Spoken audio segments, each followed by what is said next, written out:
성도 여러분 안녕하십니까? 2023년 4월 12일 수요 새벽 말씀 함께 나누겠습니다. 함께 나누실 하나님 말씀은 민수기 12장 1절에서 16절까지입니다. 본문에서는 모세의 지도력을 시기하여 비방한 미리암과 아론에 대해 기록하고 있습니다. 본문을 통해서 성도는 육체의 욕심을 제어해야 함과 선으로 악을 이겨야 함에 대해 묵상하겠습니다. 첫째 묵상할 내용은 성도는 육체의 욕심을 제어해야 한다는 것입니다. 본문 1절에 보시면 모세가 구스 여자를 취하였더니 그 구스 여자를 취하였으므로 미리암과 아론이 모세를 비방했다고 하였습니다. 모세가 구스 여자를 취했습니다. 아마도 그것은 모세의 아내 십보라가 죽었기 때문이라 할 수 있습니다. 그런데 그 일로 미리암과 아론은 모세를 비방했습니다. 이들이 모세를 비방한 이유는 후처가 구스 여자였기 때문이었습니다. 구스란 오늘날 아프리카의 에티오피아를 의미합니다. 즉 미리암과 아론이 비방한 것은 하나님이 율법을 통해 이방인과 혼인하지 말라 한 말씀을 모세가 어겼기 때문이라는 것입니다. 그런데 이것은 이들이 하나님의 율법을 바로 알지 못해서 나온 비방이었습니다. 하나님이 이스라엘 백성들에게 이방인과 통혼하지 말라 한 것은 그들이 장차 들어가게 될 가나안 땅에서 그들 신앙의 순수성을 잃어버릴까 봐 가나안 7 족속과의 결혼을 금한 것이지 모든 이방인과의 결혼을 금한 것이 아니었기 때문입니다. 아마도 모세가 취한 구스 여자는 이미 하나님을 섬기기로 개종한 여자였다라고 할 수 있습니다. 본문 2절에 보시면 그들이 이르되 여호와께서 모세와만 말씀하셨느냐 우리와도 말씀하지 아니하셨느냐 하매 여호와께서 이 말을 들으셨더라라고 하였습니다. 미리암과 아론은 모세가 후처를 취한 내용과 관계없는 것으로 모세를 비방했습니다. 그들은 하나님이 모세뿐 아니라 자신들과도 말씀하셨다고 하였습니다. 이것은 그들이 모세보다 못난 것이 없으므로 모세가 가진 리더십을 그들과 공유해야 한다는 주장입니다. 지금 미리암과 아론이 무엇을 말하고 있습니까? 그들이 모세가 구스 여자를 취했다고 비방한 것은 표면적 이유였고 실제로 그들이 원했던 것은 자신들도 모세처럼 이스라엘의 지도자가 될 수 있다는 욕심을 드러낸 것이었습니다. 물론 미리암과 아론도 여호와와 말씀하셨다라는 주장 틀린 바는 아닙니다. 홍해에서 애국 군대가 수장되었을 때에 미리암은 소고를 가지고 나와 춤추며 찬양했는데 그때 성령의 감동을 받아 하나님의 말씀을 전했던 것 같습니다. 아론도 모세를 통해 하나님의 말씀을 전하곤 했었습니다. 이것은 얼마나 감사한 일입니까? 그들은 하나님의 은혜를 입은 자들이었습니다. 그런데 나도 하나님의 은혜를 받은 자라고 하며 그것으로 자신의 명예욕을 채우려 했던 것입니다. 하나님의 일을 통해 자기 욕심을 채우려는 것 얼마나 그릇된 모습입니까? 그것 때문에 하나님의 형벌이 임하지 않았습니까? 이들의 비방이 잘못된 또 다른 이유가 있습니다. 그것은 하나님께서 이스라엘을 이끌 지도자의 고난을 모세에게만 부여하셨는데 미리암이나 아론은 하나님이 모세에게 부여하신 그 권한을 비방하였고 결과적으로 하나님을 멸시하고 비방하는 자 되었던 것입니다. 하나님이 세우신 권위를 비방하는 것은 하나님을 멸시하는 것입니다.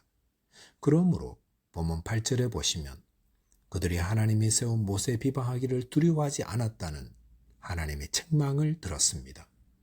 그리고 그 일로 인해 미리암은 하나님의 형벌을 받아 살이 반이나 썩는 문둥병에 걸려 7일간 진 밖에서 격리해야 했었습니다. 미리암과 아론이 모세를 비방한 것은 모세에 대한 시기, 질투, 욕심의 결과였습니다. 성도는 그리스도로 옷 입되 육신의 정욕을 도모하는 자 되지 말도록 날마다 성령의 도움을 구해야 합니다. 둘째로 묵상할 내용은 선을 악으로 이겨야 한다는 것입니다. 본문 1절 2절에서 미리암과 아론이 모세를 비방했다는 기록 후에 본문 3절에 보시면 이 사람 모세는 온유함이 지면의 모든 사람보다 더하더라 라고 하였습니다. 여기 보시면 모세는 온유함이 지면의 모든 사람보다 더하다고 했습니다. 그런데 모세가 무엇을 했기에 그의 온유함이 지면의 모든 사람보다 더하다고 하는 것입니까? 본문에 보시면 미리암과 아론이 모세를 비방했을 때 모세가 한 것은 아무것도 없습니다. 그런데 이것이 바로 온유함입니다.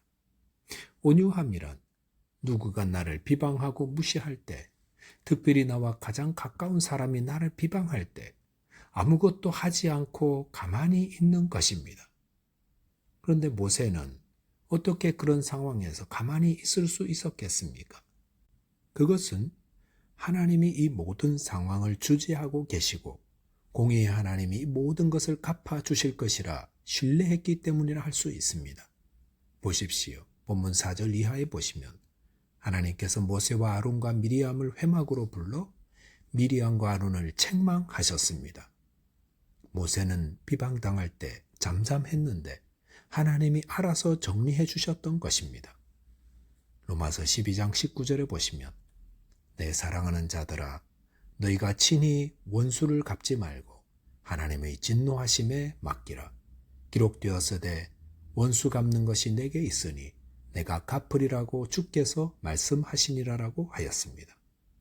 주님은 우리가 비방당할 때 직접 처리하라고 하지 말라 하셨습니다.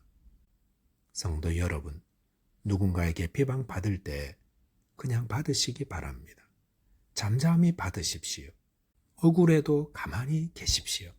그리고 직접 원수를 갚으려 하지 마시고 주님께서 갚으시도록 해야 합니다. 예수님이 십자가에 못 박히셨을 때 모든 사람들이 예수님을 조롱하고 욕하고 비방할 때에도 예수님은 잠잠히 계셨습니다.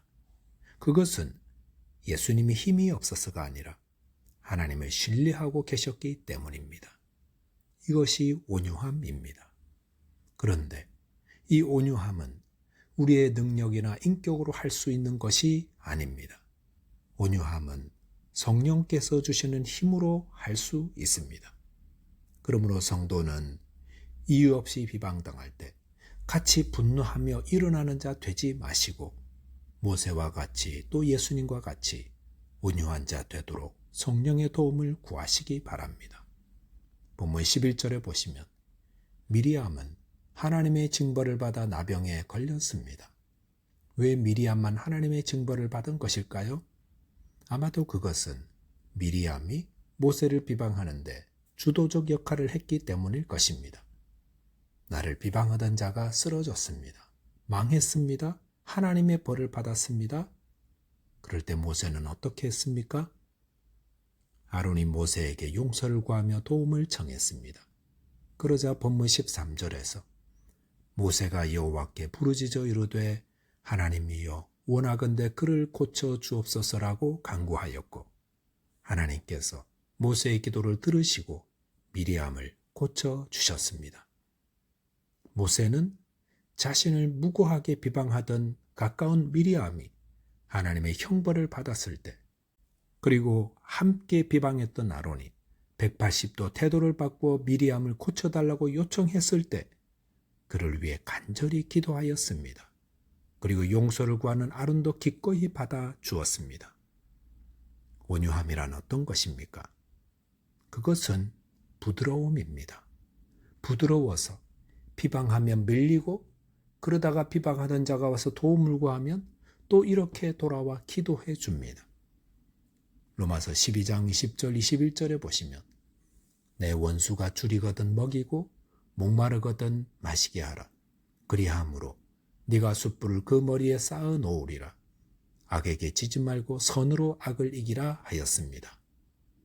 온유함은 원수에게 친절을 베푸는 것입니다. 그렇게 함으로 선으로 악을 이긴다 하셨습니다. 성도 여러분, 얼마나 억울한 비방과 오해들이 많이 있습니까? 그럴 때에 잠잠히 하나님만 바라보시기 바랍니다. 그리고 성령의 도움을 입어 비방하던 자들에게 친절을 베풀므로 선으로 악을 이기신 예수님을 본받게 되시기 바라겠습니다. 기도하겠습니다. 하나님 아버지, 억울하게 비방받고 오해받을 때 공의의 하나님을 신뢰하며 잠잠히 기다릴 온유함을 주옵소서. 또한 원수를 사랑하고 친절을 베풀어 선으로 악을 이기도록 성령님 도와주옵소서. 예수 그리스도 이름으로 기도하옵나이다. 아멘. 오늘도 믿음 안에서 승리하는 하루 되시기 바라겠습니다. 감사합니다.